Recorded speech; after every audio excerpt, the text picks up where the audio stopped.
Grundy County, Tennessee. WRCB Grundy County deputies are looking into whether Grundy County High School officials have covered up past incidents. Sheriff Clint Shrum tells us his fact-finding investigation was launched after several surfaced, alleging more assaults were either covered up or not reported. The sheriff says his investigators are committed to being thorough. Channel 3 requested all incident reports over the last 2 years involving staff members and students at Grundy County High School. We received 105 pages detailing alcohol, drug and tobacco violations on school grounds.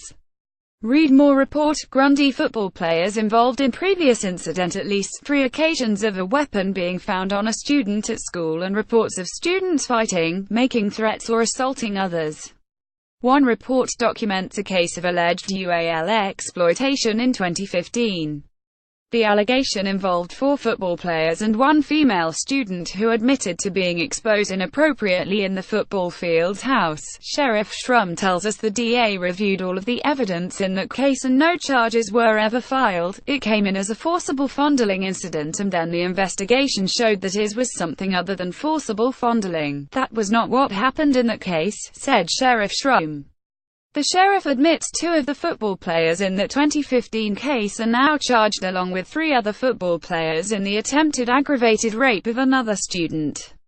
Officials say the attempted rape happened in the field house last month and involved a dust mop. I don't want it to stereotype every student in that school or every student on the football team or basketball or baseball. That doesn't need to happen, said Sheriff Shrum. Investigators are still waiting to review any school reports involving abuse over the last 5 years. Sheriff Shrum tells us a similar subpoena was sent to the Department of Children's Services on Monday. Read more. Update: Grundy Sheriff's Office investigating potential unreported incidents in schools. Shrum hopes to get answers soon. We've heard that some of these have been reported to the Department of Children's Services, and that maybe that some have been reported by teachers to the central office, and so that's what we want to find out, said Sheriff Shrum. The thing that we have to realize is that it's going to affect everybody involved for years to come, and so it has to be done right the first time. We're not going to get in a hurry. We're going to take our findings and present them to the DA's office.